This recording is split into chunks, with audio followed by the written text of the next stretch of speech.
Delação premiada é a prática que ficou famosa na Lava Jato e atualmente com o caso de Mauro Cid, ex-ajudante de obras de ordens de Bolsonaro, que firmou uma colaboração premiada com a Polícia Federal nas investigações contra o ex-presidente. Em delação, Mauro Cid disse que Bolsonaro teve uma reunião sobre golpe com militares após perder as eleições. Para a gente entender o Instituto da Delação Premiada, o que é delação premiada, por que se aplica a delação premiada e vários outros aspectos sobre delação premiada, a gente conversa a partir de agora com o Dr. Gustavo Boto, advogado criminalista aqui no estúdio da Band News FM. Dr. Gustavo, bom dia, bem-vindo à Band News FM, satisfação revê-lo. Bom dia, Cacá, bom dia, Cláudia, sempre é um prazer estar aqui com vocês. Então vamos lá para a pergunta básica, primordial e didática para o nosso ouvinte, o que é delação premiada de fato? Delação premiada, de forma bem simples, é quando alguém envolvido numa organização criminosa, num crime que se pratica por várias pessoas, resolve denunciar outras pessoas e obter, através dessa denúncia, alguns benefícios da justiça. Agora, tem muitas queixas em relação à delação premiada na história recente do Brasil, de que alguns, enfim, advogados dizem que a pessoa faz a delação premiada para ter o benefício, mas não consegue provar aquela acusação e acaba ficando por isso mesmo. Corre esse risco? Cláudia, o Instituto da Delação Premiada ela deve servir como um indício e um caminho para que o órgão investigativo encontre as provas. Então, de fato, ela tem que falar, ela tem que demonstrar o que ela está falando e dizer onde estão as provas. A delação premiada não é uma prova, então ela não cabe como meio probatório propriamente dito. Mas de fato... Mas ela precisa indicar uma forma de se chegar os caminhos para que essa prova seja encontrada e seja produzida pelo órgão investigativo. De fato, a colaboração premiada há muito tempo tem sido utilizada como prova. Isso é um questionamento dos juristas em todo o país. Eu já trabalhei em processo que a pessoa chegou lá, disse o que queria dizer, e a palavra dela valeu como prova e condenou as pessoas que ela lhe denunciaram. Isso também já aconteceu dessa delação ser anulada depois, né? Isso. Mas aí você tem todo um processo para anular, e muitas vezes essas delações geram prisões preventivas, as pessoas ficam presas durante esse processo. É uma questão que precisa ser reavaliada e precisa ser tratada com muito carinho. Mas de fato o grande problema da delação premiada é exatamente esse, né? Você a justiça tomar como verdade absoluta que o camarada vai lá e abre a boca e diz o que quer e bem entende, né? Isso. E isso a gente já viu várias vezes. Principalmente que grande parte das delações premiadas tem sido geradas após longas prisões. Então a pessoa fica lá presa um monte de tempo e fica ali pensando, sendo forçada inclusive a que ela colabore e delate, como a gente chama. Agora, muita gente fica mais preocupada. Vou fazer um jogo de palavras aqui. Tem muita gente que fica mais preocupada com o premiada do que com a delação, né? É um acordo, né? Tem que existir as duas coisas, né? Tem que existir o prêmio para que a pessoa, o incentivo para que a pessoa colabore. De certa forma, algumas colaborações a pessoa coloca a sua vida em risco, sua família em risco, porque envolve organizações criminosas grandes, como a gente tem visto por aí. E o benefício tem que ser justo em relação a isso. Agora, como é que funciona? Imaginemos a hipótese. Eu tô lá preso, refletindo da vida e tal, de repente eu digo, não, eu quero falar, eu quero uma delação premiada. Doutor, vem aqui, resolve aqui. Como é que funciona? Essa é a minha pergunta também. Se é a pessoa, o delator, que oferece ou se é o Ministério Público que convida? Não, o delator tem que se oferecer. Um dos pressupostos da colaboração premiada, que é outro nome da delação, é a voluntariedade. Então tem que ser uma disponibilidade do colaborador, sem pressão do Ministério Público. Tem que ser algo absolutamente espontâneo por parte do... Isso, para que haja um benefício. Essa é uma das grandes questões, como eu lhe falei. Muitas vezes, por você estar preso, a gente questiona muito essa voluntariedade, né? Porque você está preso ali, você está sendo forçado a falar alguma coisa para sair. Então a pessoa deve procurar um advogado, criminalista de preferência. Esse advogado vai procurar o órgão Ministério Público, vai demonstrar o que é que ele tem, o que é que a pessoa tem para falar.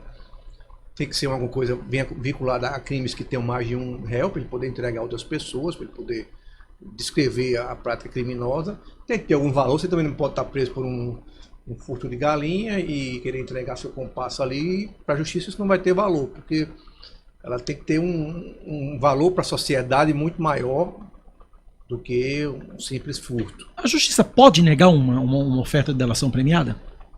Existe, teoricamente não, porque existe um fundamento da delação premiada unilateral, de você espontaneamente delatar e o juiz avaliar o que é que ele pode lhe dar de benefícios, entendeu? Independente da vontade do Ministério Público em fazer essa colaboração com você. Teoricamente não. Cláudia. Em relação ainda à delação premiada, muitas vezes a gente toma conhecimento de vazamentos, né? Como é que isso, na verdade, isso pode vir a público ou é também uma irregularidade vazar o conteúdo da delação? Depende do momento que isso. O primeiro ato de uma colaboração premiada é um acordo de sigilo que é firmado entre as partes. Então, nenhuma informação pode vazar nem por parte do Ministério Público, nem por parte de quem está colaborando, até a homologação efetiva do juiz. Após a homologação efetiva do juiz, aí vai se identificar se aquele processo está em segredo de justiça ou não está em segredo de justiça. Se não estiver, por ser um processo público, qualquer pessoa poderia ter acesso a essa... Então, um processo em segredo de justiça que é vazado, então isso é uma irregularidade? Com certeza. A pessoa é passível de punição? Enfim, como é que funciona? Com certeza vai ser investigada a situação e tem as punições previstas na lei. Só pode delatar alguém que vai, enfim, entregar, entre aspas, o chefe ou pode ser um colega? Quer dizer, existe uma hierarquia para isso ou não? Teoricamente se delata para se entregar um mandante ou uma pessoa superior. Que tenha um valor maior do que você que está ali preso.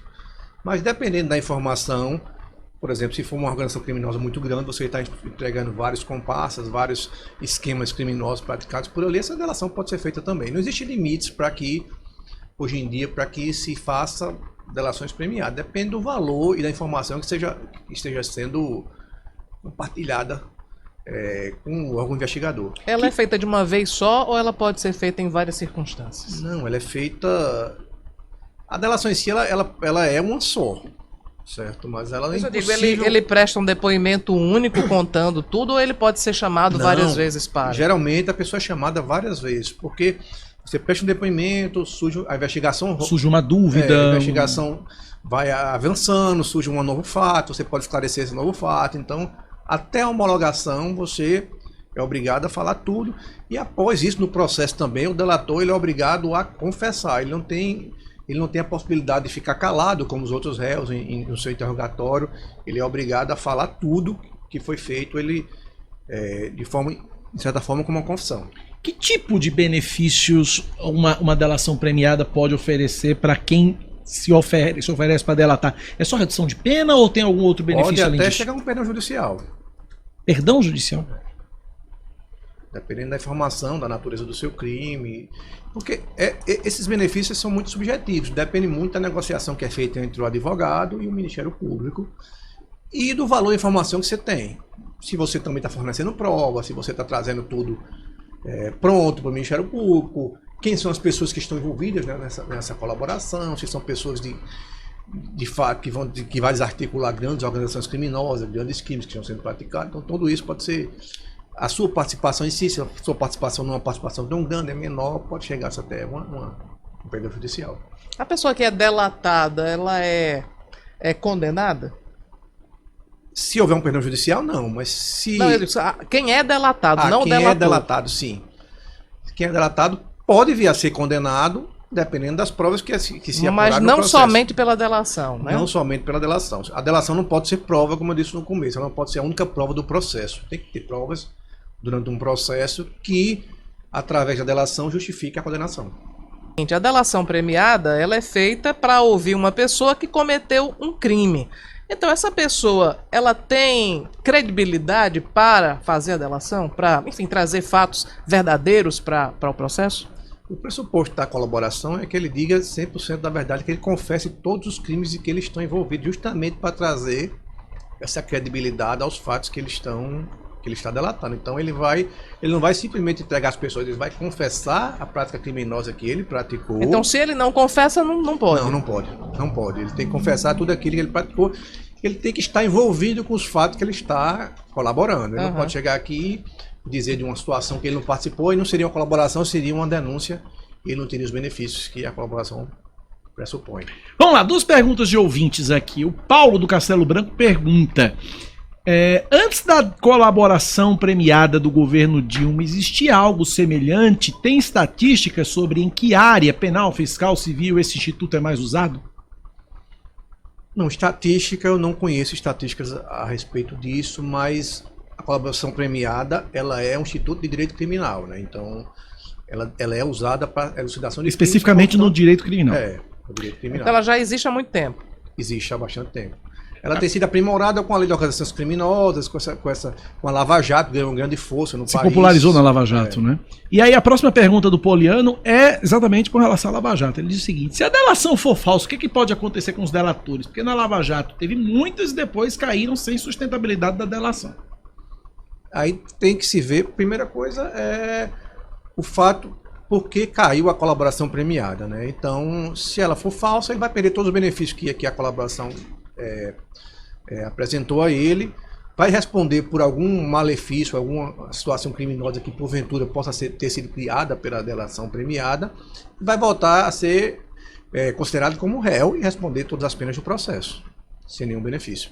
Cláudia. Um outro aspecto da delação é o seguinte: a gente falava sobre a questão do vazamento de dados de delação.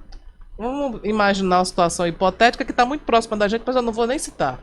Uma situação hipotética que foi feita uma delação e essa delação vazou, incriminando determinada pessoa. E a mídia passa a veicular isso, e a pessoa acaba sofrendo um processo de execração e no final do processo não necessariamente ela é condenada.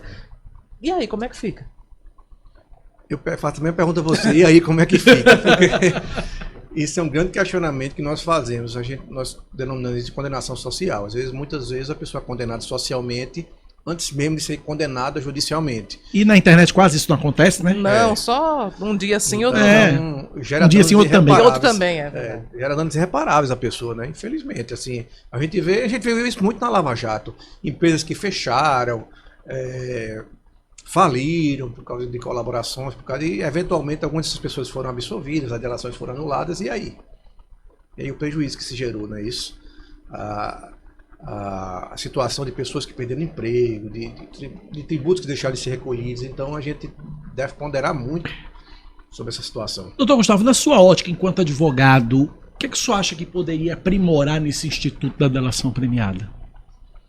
Acho que a gente precisa de uma regulamentação melhor, assim, para determinar os passos que devem ser seguidos, garantir um sigilo maior, uma punição maior, esses vazamentos de colaboração premiada. Alguns fatos, de fato, eles precisam ser regulamentados e aprimorados. Para como isso? Como operacionalizar, por exemplo? Como garantir sigilo numa delação? Né? De forma mais eficiente, né? E aí você tem instrumentos do próprio processo que garantem o sigilo ao processo. Processos judiciais sigilosos, ninguém tem acesso a não ser pessoas que estejam diretamente vinculadas a eles, os próprios advogados. Não, mas como que vaza? Porque, né? É um questionamento que a gente, como é que vaza e como é que combate esses vazamentos, né? Aí tem que ter uma investigação, porque geralmente esses vazamentos são pessoas que têm acesso à colaboração, então pessoas de dentro, ou da própria defesa, ou do próprio Ministério Público, pessoas que têm interesse nesse vazamento. Na Lava Jato a gente via muitos vazamentos com o intuito de ter uma certa manipulação social. Tem uma pressão social mesmo, né? A gente viu muito isso, inclusive. E o delatado não pode, de alguma forma, questionar juridicamente essa exposição, que é indevida, né? Se por exemplo, se o acordo ainda não foi homologado, ela não é cabível. Pode sim. Ele pode questionar a quebra do sigilo, algumas situações que podem beneficiá-lo, aumentar melhorar até o seu acordo, se esse sigilo for quebrado, mas provando que ele não tenha nenhum vínculo e provando também o malefício que essa quebra de sigilo trouxe para ele. É uma situação complexa, é uma situação que deve ser analisada caso a caso, mas é uma situação que é possível. E, portanto, conversamos com o advogado criminalista, doutor Gustavo Boto. Doutor Gustavo, obrigado pela aula que o senhor nos deu hoje aqui sobre delação premiada. Até uma próxima oportunidade. Eu que agradeço, sempre é um prazer conversar com vocês aqui, estou sempre à disposição.